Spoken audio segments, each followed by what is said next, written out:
이스라엘 자손이 요단 저편 해돋는 쪽 곧 아르논 골짜기에서 헤르몬 산까지의 동쪽 온 아라바를 차지하고 그 땅에서 쳐 죽인 왕들은 이러하니라. 시혼은 헤스본에 거주하던 아모리 족속의 왕이라. 그가 다스리던 땅은 아르논 골짜기 가에 있는 아로엘에서부터 골짜기 가운데 성읍과 길르앗 절반 곧 암몬 자손의 경계 야복강까지이며 또 동방 아라바 긴네롯 바다까지이며 또 동방 아라바의 바다 곧 여메의 벤여시못으로 통한 길까지와 남쪽으로 비스간 산기슭까지이며 옥은 르바의 남은 족속으로서 아스다롯과 에드라이에 거주하던 바산의 왕이라. 그가 다스리던 땅은 헤르몬산과 살르가와 온 바산과 및 그술 사람과 마아가 사람의 경계까지의 길르앗 절반이니 헤스본 왕 시혼의 경계에 접한 곳이라. 여호와의 종 모세와 이스라엘 자손이 그들을 치고 여호와의 종 모세가 그 땅을 루벤 사람과 갓 사람과 므낫세 반 지파에게 기업으로 주었더라. 여호수아와 이스라엘 자손이 요단 이편 곧 서쪽 레바논 골짜기의 바알갓에서부터 세일로 올라가는 곳 한락산까지 쳐서 멸한 그 땅의 왕들은 이러하니라. 그 땅을 여호수아가 이스라엘의 지파들에게 구분에 따라 소유로 주었으니 곧 산지와 평지와 아라바와 경사지와 광야와 네겝 곧 헷 족속과 아모리 족속과 가나안 족속과 브리스 족속과 히위 족속과 여부스 족속의 땅이라. 아멘. 정신이 하나도 없죠. 도대체 어디가 어딘 거야 이런 식으로 생각될 수도 있는데요. 여호수아의 12장 이 앞부분에서는 그동안 이 가나안 땅을 얼마나 점령을 많이 했는지 그들이 점령한 마을들 또 그 지역들을 쭉 이렇게 소개해 주고 있습니다.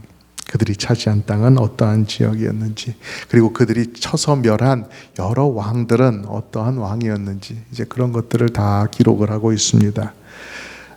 지명이 참 낯설지요. 그리고 거기에 가본 적도 없고요.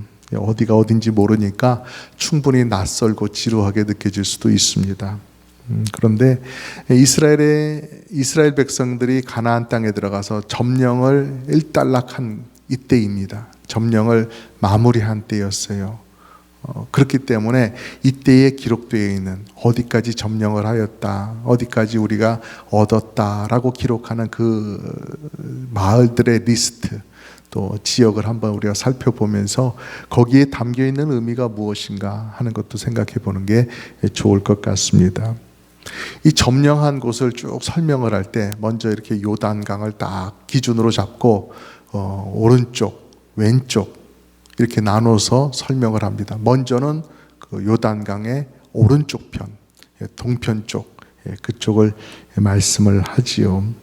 거기는 모세가 이스라엘 백성들과 함께 있었을 때 그 당시에 이미 점령을 했던 곳이었어요.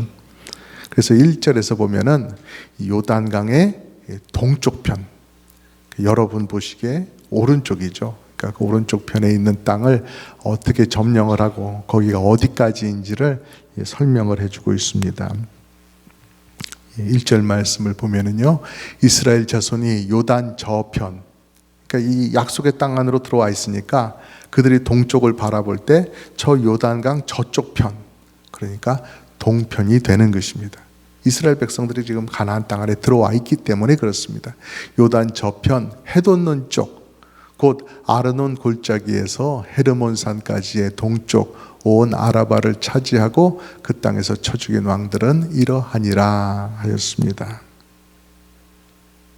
지도를 안 볼 수 없겠죠? 여러분, 이게 전체 이제 가나안 땅, 이스라엘 백성들이 12지파에게 땅을 분배한 그러한 모습입니다. 이 색깔로 이제 어느 지파가 어느 땅에 정착을 했는지를 보여주고 있는데요. 근데 이제 우리는 이제 이 땅의 경계, 여러분 요단강이 보이십니까? 이렇게 위에서 아래로 저 위에 갈릴리 호수에서 밑에 사해까지 이렇게 있고 그 사이를 흐르는 것이 요단강, 그죠? 요단강이라고 보이시죠? 그래서 지금 여기 오른쪽 편 여기를 말하고 있는 겁니다. 그래서 여기를 보면 저 밑에 아르논 골짜기라고 하는 데서부터 여기입니다. 여기 아르논 강이 흐르고 있거든요. 강이 흐르면서 골짜기 좀 이렇게 푹 파인 곳이 이제 형성이 되었는데, 여기가 이제 밑에 경계. 그리고 저 위에 헤르몬산, 헐몬산이라고도 하는 헤르몬산, 이 사이의 땅, 여기가 요단강 동쪽편 땅, 모세와 함께 점령했던 그곳이라고 말씀을 하고 있습니다. 그곳에는 아르논 골짜기 사진도 한번 보면 좋겠습니다. 아르논 골짜기, 물이 흐르고요. 아르논 강이죠. 물이 흐르고 골짜기가 이렇게 되어 있습니다. 이걸 멀리서 보면 이렇습니다. 좀 황량하죠. 그곳에 이제 아모리 족속의 두 왕, 시혼 왕, 또 옥 왕, 이 두 왕이 이제 거기를 자리 잡고 있었는데요. 먼저 2절, 3절에서는 그 밑에 쪽에 있는 시혼 왕이 다스리던 땅에 대해서 말씀을 하고 있습니다. 저 위에 헤르몬산은 이렇게 생겼네요. 저 위에 눈까지도 이제 덮여 있는 것 같아요. 2절 말씀입니다. 3절 말씀. 시혼은 헤스본에 거주하던 아모리 족속의 왕이라. 그가 다스리던 땅은 아르논 골짜기 가에 있는 아로엘에서부터 골짜기 가운데 성읍과 길라 절반 곧 암몬 자손의 경계 야복강까지이며, 또 동방 아라바 긴네롯 바다까지이며, 또 동방 아라바의 바다 곧 여메의 벤여시못으로 통한 길까지와 남쪽으로 비스가 산기슭까지다 라고 말씀을 하고 있습니다. 그러니까 우리가 이렇게 보았는데요, 여기서 이제 이 아랫부분이라는 것이죠. 이 헤스본이 여기고요.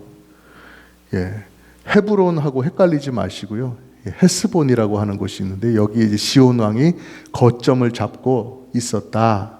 근데 그 사람의 경계는 아까 말한 이 아르논 계곡, 여기서부터 위에 여기까지, 여기가 야복강이죠. 야복강까지 이만큼이 시온 왕의 땅이었다. 그런데 그것뿐만 아니라 이제 여기 이제 갓 족속이 받은 땅을 보면 이렇게 올라가 있는데요.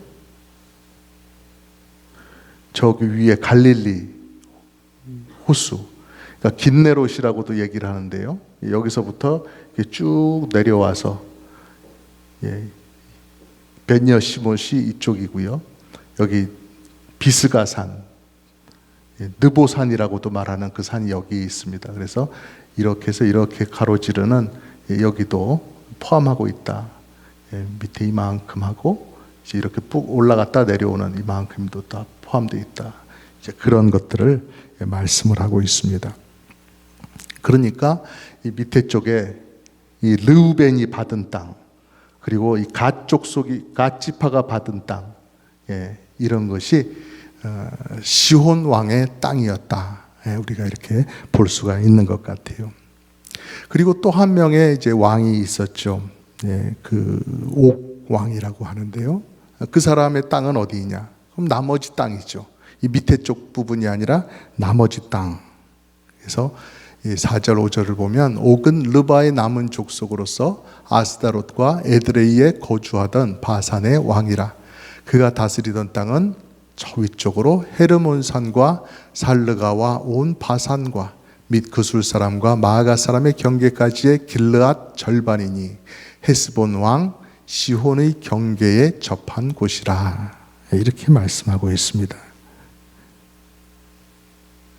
그러니까 저 위로부터는 헤르몬산부터, 남쪽으로는 이 시혼 왕이 가지고 있는 이 땅의 접경까지, 이 야복강까지, 그래서 이만큼의 땅을 이제 옥 왕이 가지고 있었던 것이죠.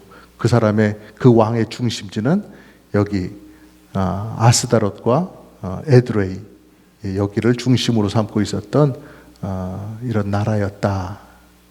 여기 이제 강이 또 이제 흐르고 있죠. 야르묵강이라고 해서 강이 흐르고 있기 때문에 이쪽에도 마을을 잡기가 쉬웠던 것 같습니다. 이렇게 되어 있습니다.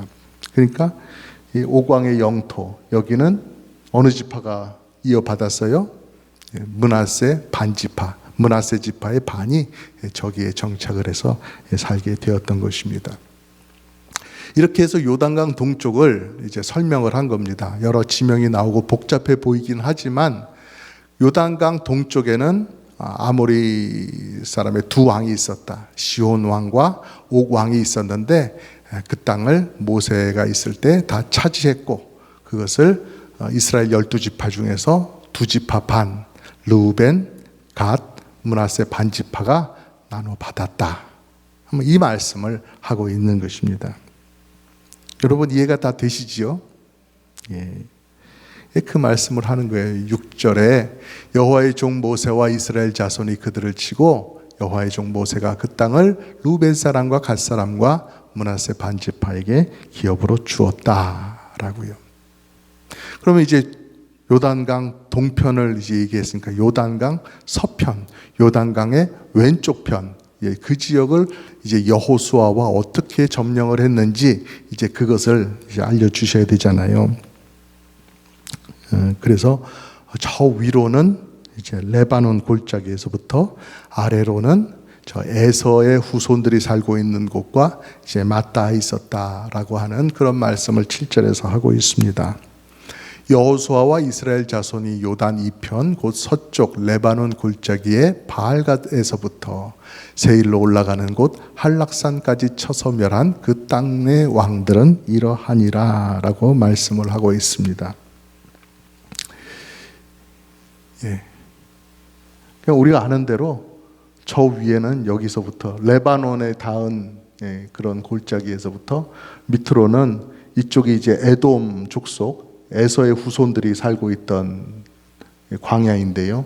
그쪽으로 가는 이쪽 지역으로 여기까지 갔다. 이제 그런 말이죠. 여기가 이제 다 여호수아와 함께 얻은 땅이다라고 그렇게 말씀을 하고 있는 것이죠. 레바논 골짜기가 정확히 어디인지 한락산이라고 하는 곳이 어디인지 우리가 잘 알 수는 없지만 대체로 레바논과 에돔 족속이 이쪽에 있으니까 우리가 충분히 어디 쪽이겠다 하고 추정은 해볼 수가 있는 것 같아요.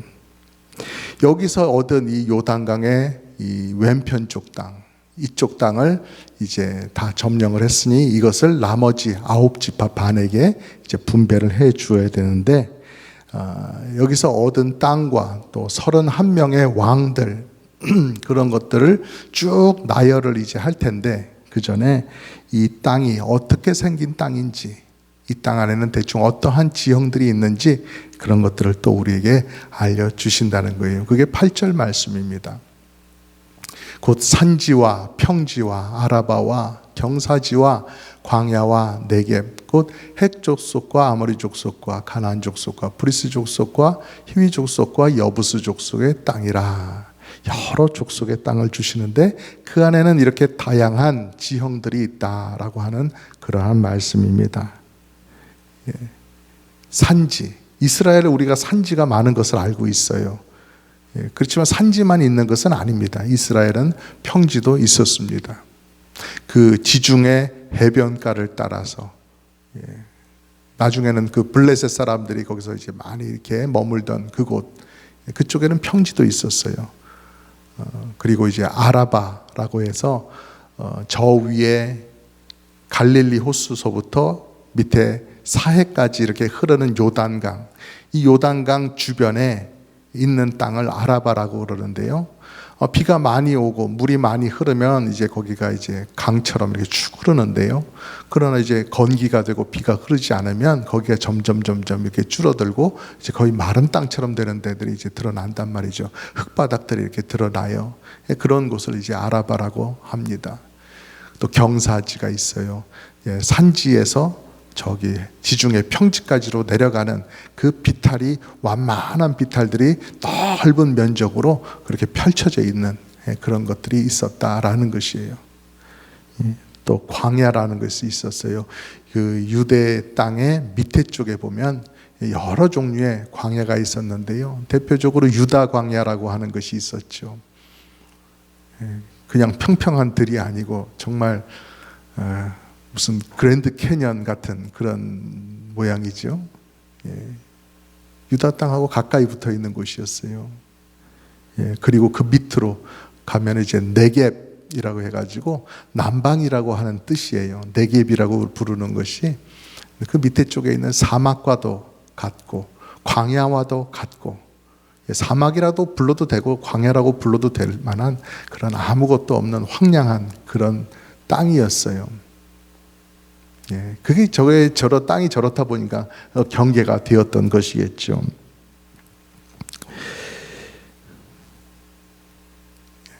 옆에서 보면 이렇게 생기기도 했고요. 이렇게 해서 우리가 이스라엘 땅들을 좀 살펴보았는데요.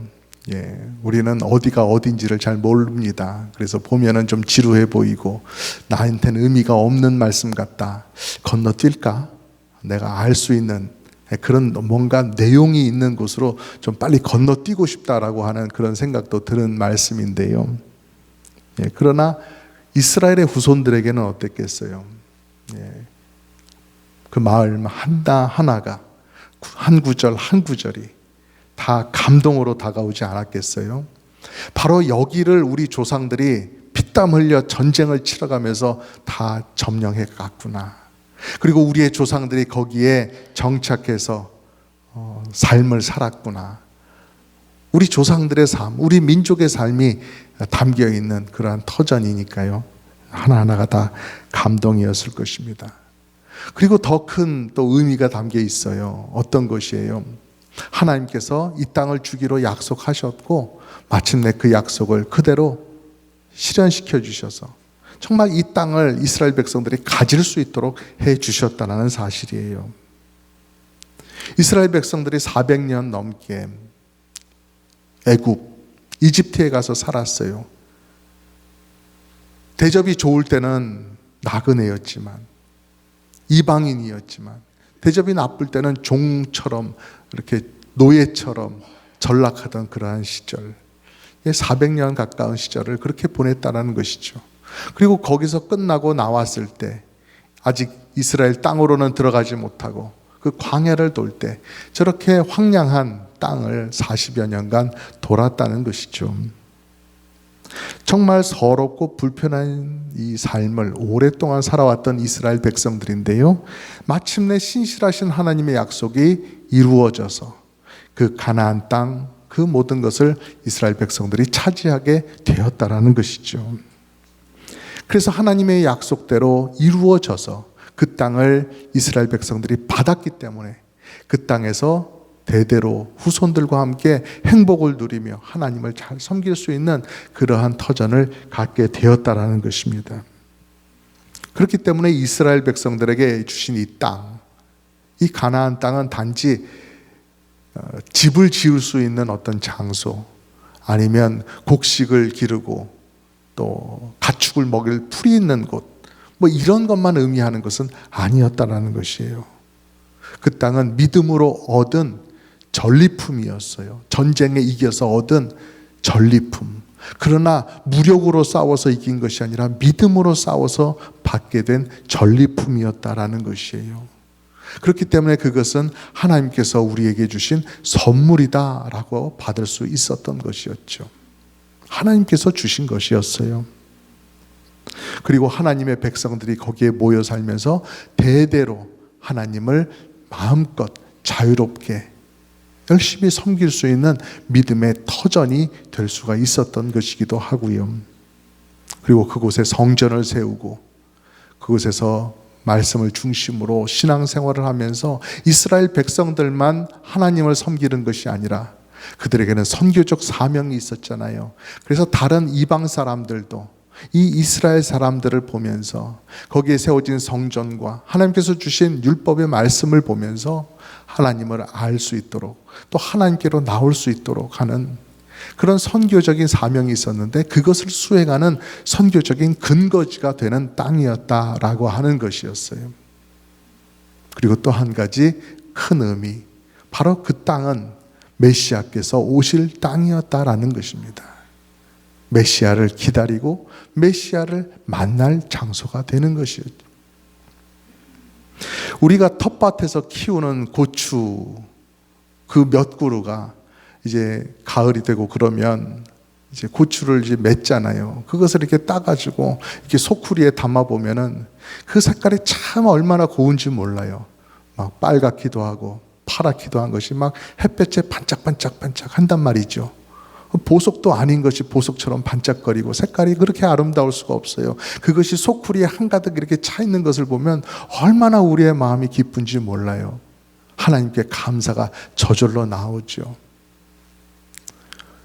하물며 소쿠리 한가득 담겨있는 이 고추, 우리가 농사한 것을 봐도 그런데 이스라엘 백성들이 이렇게 자기들에게 주어진 이 하나님께서 약속으로 주신 이 땅들, 이 마을도 저 마을도 여기도 저기도 다 이거 하나님께서 우리에게 이 많은 걸 주셨다라고 볼 때 그 하나하나가 얼마나 그렇게 소중하고 감사했겠어요.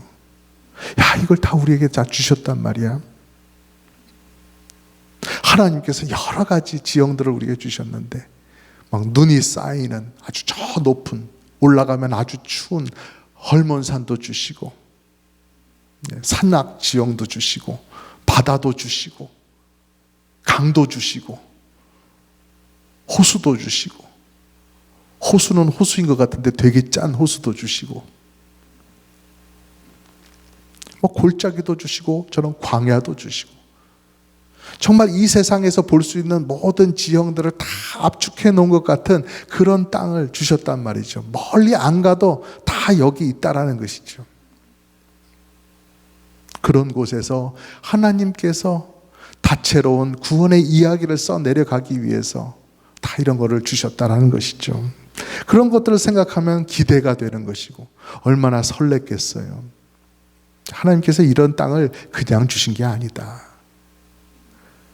그냥 축구하고 그냥 농사 짓고 살려면 그냥 평평한 땅을 주시면 될 텐데 그러지 않고 이런 여러 가지 복잡한 그런 많은 것이 있는 땅을 주셨단 말이죠. 그러니까 그런 걸 볼 때마다 기대감도 들 테고요. 또 한편으로는 여기서 하나님 잘 섬기고 또 이방 사람들에게 구원의 길을 전해야 되는 그러한 선교적 사명을 생각하면 그들의 어깨가 또 무거워지기도 했을 것이에요. 그러므로 여러분, 우리 신실하신 하나님의 계획과 또 약속이 있는 그런 곳에, 또 하나님의 백성이 믿음으로 살아가는 그런 곳에는 기대가 있고요, 희망이 있고요, 또 성취가 있는 법입니다. 여호수아 1장 9절 말씀에 그렇게 말씀하시고 또 계속해서 말씀하셨어요. 강하고 담대하라. 두려워하지 말며 놀라지 말라. 네가 어디로 가든지 네 하나님 여호와가 너와 함께 한다라고 말씀하셨어요. 이 말씀을 하시면서 그 가나안 땅을 점령해라, 차지해라 라고 말씀하신 그 하나님께서 우리에게도 얻어야 할 땅, 우리에게도 완수해야 될 사명을 주신단 말이죠. 그런 것들을 보여주시면서 가라고 하세요. 마태복음 28장 말씀이지요. 너희는 가서 모든 민족을 제자로 삼아 아버지와 아들과 성령의 이름으로 세례를 주고 내가 너희에게 분부한 모든 것을 가르쳐 지키게 하라. 볼지어다 내가 세상 끝날까지 너희와 항상 함께 있으리라. 아멘. 이스라엘 백성들에게 그 가나안 땅을 주시고 취하라고 하셨어요. 두려워하지 말고 믿음으로 나가 취하라고 하셨고요. 우리에게는 이 말씀을 주시면서 세상 끝날까지 내가 너희와 함께 있을 테니 너희들은 이 온 세상에 나가서 복음을 전하고 모든 사람들을 내 제자로 삼아라. 온 세상을 우리의 점령지로 주셨단 말입니다.